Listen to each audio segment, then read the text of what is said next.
Olá, turma, quem fala é o professor Alexander. No vídeo de hoje a gente vai dar sequência ao estudo de tempos e métodos, é a parte 2 dessa matéria, a parte final, para a gente concluir esse estudo de tempos e métodos, tá bom?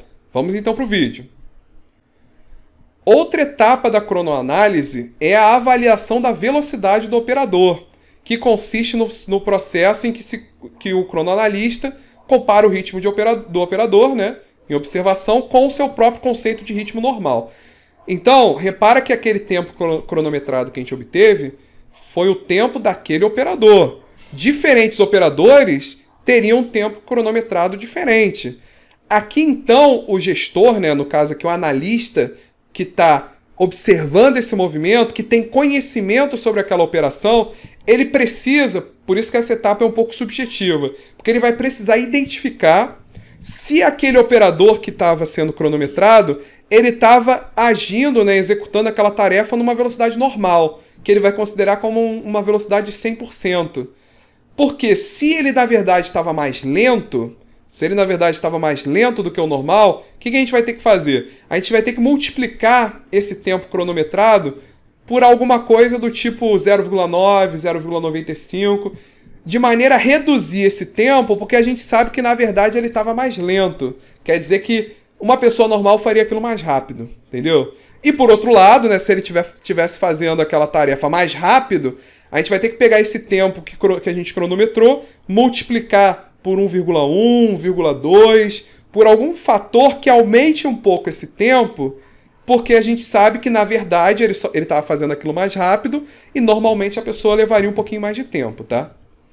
Para evitar erro devido ao caráter subjetivo dessa atribuição, é necessário que os cronoanalistas passem por um treinamento sistemático utilizando operações padronizadas ou então operações de dentro da própria empresa, tá?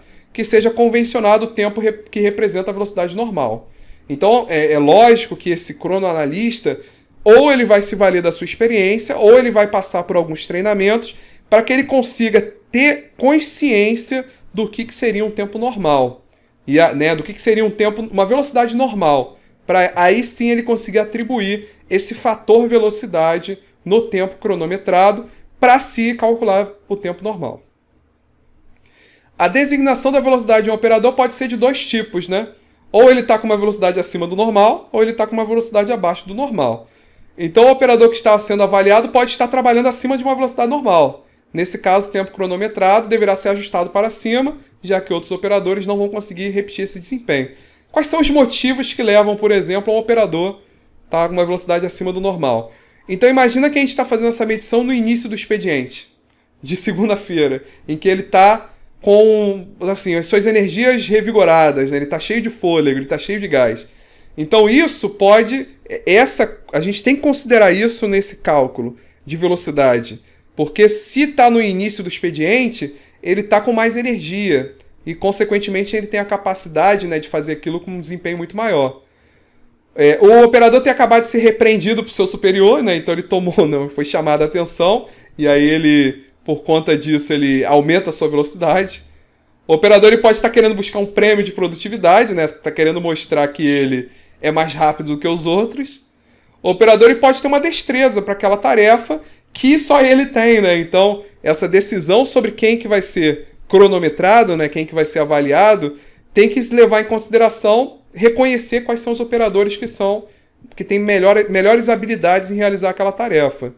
Então, né, a velocidade desse trabalhador pode ser até normal para ele, só que não é normal para os outros operadores, né? E simplesmente ele pode estar, né, por ele estar sendo observado pelo cronoanalista, ele, né, querer mostrar que ele consegue fazer aquilo mais rápido. E a gente também tem a velocidade abaixo do normal, né? O operador ele pode estar realizando a tarefa em uma velocidade lenta, né? Ou que pode acontecer por fadiga, né? Ou, né, por exemplo, se a gente estiver avaliando isso na sexta-feira à tarde, né? No final do expediente. Então ele já tem aquela lentidão natural por conta do cansaço. Lentidão pode também decorrer do operador observar ainda não ter a prática naquela tarefa. Então existe a questão do aprendizado, que a gente também tem que levar em consideração, por estar intimamente intimidado ao sentir seu trabalho sendo cronometrado. Então ele também pode estar envergonhado ou sentir uma certa pressão, um certo desconforto por ter alguém monitorando ele, ou qualquer outra razão. Nesse caso, a gente vai ajustar o tempo para baixo, né? Em outras palavras, né, o cronoanalista deve saber se o trabalhador está em um ritmo lento ou acelerado, da mesma forma que é possível perceber as pessoas andando na rua, né? Então, por exemplo, a gente consegue observar alguém que está andando depressa, alguém que está andando em velocidade normal e alguém que está andando mais devagar. Então, por exemplo, se a gente convencionar que andar 3 km por hora é normal, então, né, o 100%, então andar 4 km por hora seria 133%, ou 1,33 nessa velocidade. E andar 2 km por hora seria, né, 2 dividido por 3, 67%, ou 0,67.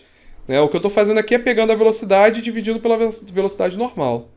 E aí, nesse caso, né, se a gente for considerar o tempo, né, de trajeto, a gente teria que multiplicar essa pessoa mais rápida por 1,33, o tempo dela por 1,33, para aumentar esse tempo dela. E no caso da pessoa que está indo no ritmo mais devagar, a gente pegaria o tempo dela, multiplicaria por 0,67, porque por conta dela estar indo mais devagar, a gente conseguir reduzir esse tempo. Ao se determinar o tempo de execução de uma operação, é preciso levar em conta a velocidade com que o operador está realizando a operação. Para tomar o tempo utilizável para todos os operadores, a medida de velocidade, que é expressa como uma taxa de desempenho, que reflete o esforço do operador observado, deve ser incluída para normalizar o trabalho. Bem, e aí a gente tem finalmente a fórmula, tá? Então a fórmula mostra pra gente que existe um tempo normal, um tempo que, em média, os operadores daquela fábrica teriam, né, para realizar aquela operação, que é o tempo cronometrado, que a gente calculou lá atrás, que é a média do tempo para aquele operador que foi observado, multiplicado por um fator de velocidade, que é um fator de ritmo, tá? Que está relacionado a, se aquele operador está mais lento, a gente multiplica com um fator de maneira a diminuir o tempo, se estiver mais rápido, a gente multiplica por um fator de maneira a aumentar esse tempo, tá? Uma forma confiável de avaliar a velocidade, né, que tem sido utilizada, consiste em simplesmente perguntar para um experiente chefe do setor se ele está no ritmo correto. Então é uma outra forma de saber se ele está fazendo mais rápido, se ele está fazendo mais devagar. Quase que invariavelmente a resposta vai ser a mais realista do que qualquer inferência que esse cronoanalista possa fazer. E aí um exemplo simples para a gente ver como que se aplica essa fórmula, utilizando aquele tempo cronometrado do exemplo anterior, né, lá de 9,8 segundos, qual seria o tempo normal se a velocidade do operador fosse avaliada em 116%? Então aqui, ó, 9,8 segundos é o tempo cronometrado e a velocidade 116%, que a gente sabe que ele está indo mais rápido que o normal. Então o que a gente vai fazer? Simplesmente a gente vai pegar esse 116%, divide por 100, 1,16. Então a gente vai ter que o tempo cronometrado, que é 9,8 vezes 1,16, vai dar 11,37 segundos. Então, na verdade, aquele operador que a gente cronometrou estava indo mais rápido do que o normal. E aí, considerando esse fator velocidade, a gente consegue chegar a um tempo normal de 1,37 segundos, que é um tempo que um operador normalmente levaria para realizar essa operação, tá?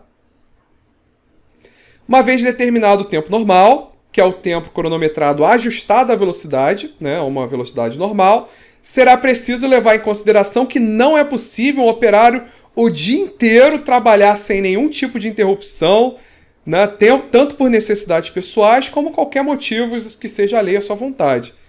O tempo padrão, e aí finalmente a gente vai obter o tempo padrão, é calculado multiplicando o tempo normal por um fator de tolerância, que vai compensar esse período de tempo que o operador efetivamente não estava realizando a tarefa. Entendeu? Então não adianta a gente calcular um tempo normal sem considerar tolerância. Considerar, não, se o tempo normal é de 11,37 segundos, então ele vai levar, eu vou considerar esse tempo para calcular quantos que ele vai conseguir produzir em um dia. Não, eu não posso considerar esse tempo, porque ele não vai ficar a operação inteira, né, as 8 horas, por exemplo, ali na frente da máquina realizando a tarefa. Então essa condição, né, essas tolerâncias, elas precisam ser consideradas, e aí a partir daí a gente vai encontrar um tempo padrão, tá? Então como que a gente vai definir esse tempo padrão? Vai ser o tempo normal multiplicado por um fator de tolerância. E aí o que seria então esses fatores de tolerância? A tolerância ela pode ser obtida a partir de quais fatores? Primeiro deles, né, seria uma tolerância para o atendimento às necessidades pessoais. Como se tratam de necessidades fisiológicas, essas tolerâncias costumam ser consideradas em primeiro lugar. Uma forma eficiente de se determinar os tempos de duração dessas tolerâncias consiste na utilização da teoria de amostragem do trabalho. O que é a amostragem do trabalho? Seria a gente aplicar um método não tão invasivo de ficar medindo as pessoas. Bastaria a gente conseguir, por observação de alguns indivíduos, ver quanto tempo que mais ou menos o pessoal leva nas necessidades fisiológicas, por observação, 5, 10, 15 minutos, e a gente faz um levantamento estatístico, amostral, né, uma metodologia estatística, para definir um tempo médio que está relacionado a essa tolerância para necessidades especiais. Uma outra forma de se determinar o tempo de tolerância é usando monitoramento contínuo, né? Em trabalhos leves, para uma jornada de trabalho de 8 horas, sem intervalos de descanso, exceto para almoço, né? O tempo médio de parada geralmente utilizado varia de 10 a 24 minutos, ou seja, em média, de 2 a 5% da jornada de trabalho. Importante observar que essa tolerância pode variar de indivíduo para indivíduo, de país, de acordo com a natureza do ambiente de trabalho. Em geral, trabalhos mais pesados e ambientes mais quentes requerem maior tempo para essas necessidades fisiológicas, tá? Tolerância para alívio da fadiga, que é o cansaço. Até hoje não existe uma forma satisfatória de se medir a fadiga, tá? Então não existe uma metodologia objetiva para medir o cansaço, que é proveniente não só da natureza do trabalho, mas também das condições do ambiente do local de trabalho. Então, ambiente de trabalho com excesso de ruído sonoro, né, superior a 80 dB, iluminação baixa, menor do que 200 lux, condições de conforto térmicos inadequados, ou seja, temperaturas fora da faixa de 20 a 24 graus Celsius, vibrações, cores inadequadas das paredes e desrespeito à ergonomia dos postos de trabalho. O que é ergonomia? Seria a gente projetar o nosso posto de trabalho, levando em consideração a relação do homem com a máquina, o homem com o meio, com o seu ambiente de trabalho, de maneira que esse ambiente seja projetado para melhor atender às necessidades dos seres humanos, das pessoas. Então, se essas condições, algumas ou a maioria delas, não é levada em consideração, a gente vai precisar dar uma tolerância maior à fadiga, tá? Em função da intensidade das condições de trabalho, né, haverá muita diferença também no tempo destinado a descanso. Atividades que exigem maior esforço, normalmente vão ter um tempo, né, uma tolerância de alívio à fadiga maior, tá? As tolerâncias concedidas para a fadiga têm um valor entre 10% para um trabalho leve a 50% para trabalhos pesados, tá? A gente tem uma tabela que a gente vai ver a seguir que apresenta essas tolerâncias, tá, propostas por Nibel no livro Movimento e Estudo, as quais são comumente mencionadas na literatura de administração da produção. A gente vai ver a tabelinha a seguir. Mas na prática, empresas brasileiras têm utilizado uma tolerância de 15 a 20%, tá? O que daria um fator de tolerância de 1,5 a 1,20, tá? Então aqui a gente tem uma tabelinha que apresenta para a gente os percentuais que a gente vai adicionar a essa tolerância em função das atividades, tá? Então, e do ambiente de trabalho. Então aqui a gente já está adicionando a tolerância para necessidades pessoais. Nessa tabela, essa tolerância está sendo considerada de 5%.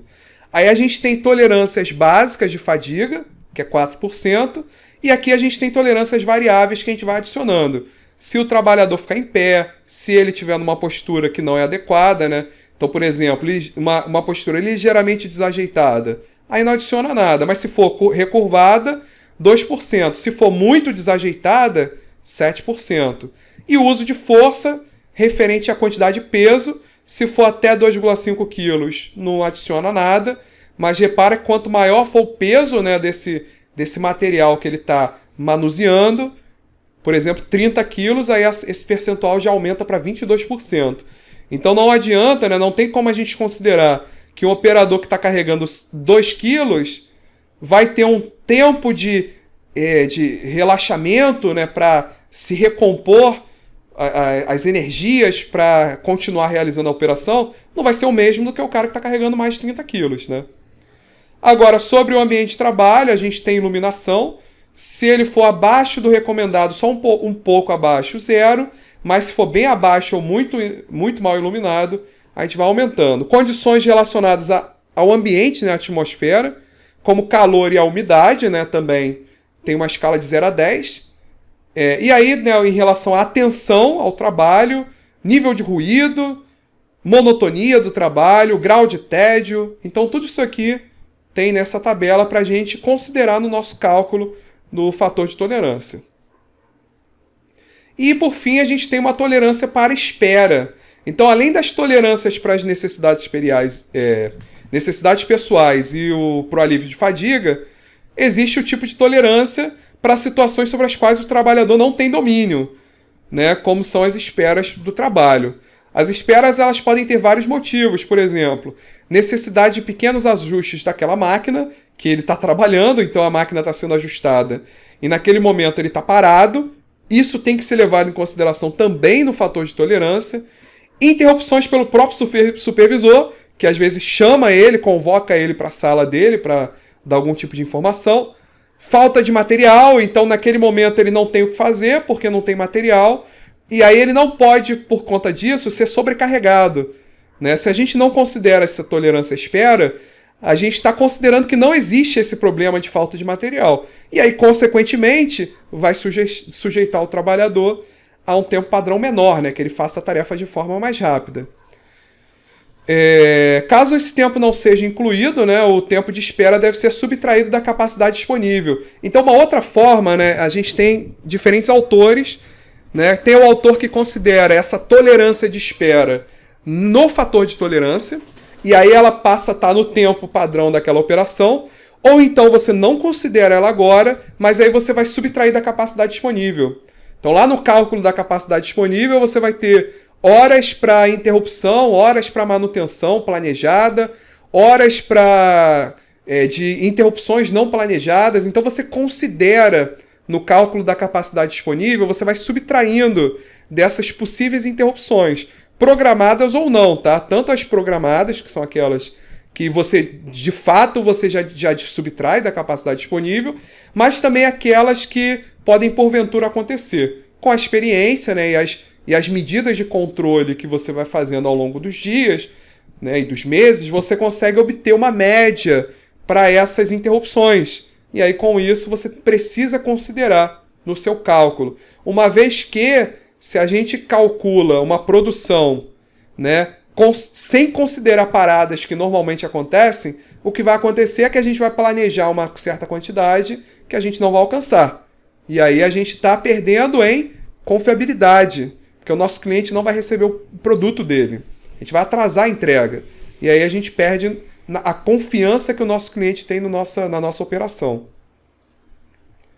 E aí, né, além das metodologias expostas, às vezes essa tolerância é calculada em função do tempo de permissão que a empresa está disposta a conceder.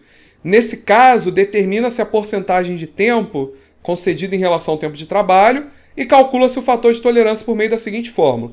Então a gente tem como calcular o fator de tolerância de forma subjetiva, né, considerando ali o tipo de operação. A gente pode calcular o fator de tolerância utilizando aquela tabela, somando 100% mais aqueles percentuais em função do tipo de operação. Ou então a gente pode ter um tempo de intervalo P, e aí o fator de tolerância vai ser 1 dividido por 1 menos P.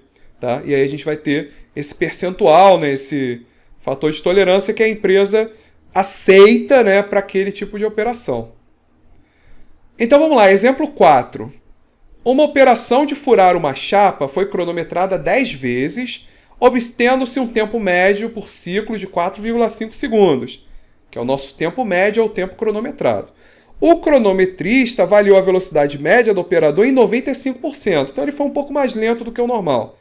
E foi atribuído ao trabalho um fator de tolerância, né, pessoais e para fadiga de 18%. Então, por exemplo, pode ter utilizado aquela tabela e chegou à conclusão que esse fator de tolerância tem que ser de 18%. Então, o fator de tolerância que a gente vai considerar vai ser de 118%, né, que é sempre 18% em relação a 100%. E aí ele pede para a gente calcular o tempo padrão. Então, o que a gente tem? O tempo normal é o tempo cronometrado vezes a velocidade. A velocidade é de 95%, passando para decimal, 0,95, e o nosso tempo cronometrado é 4,5. Fazendo essa conta, a gente tem um tempo normal de 4,275 segundos. Como que a gente calcula o tempo padrão?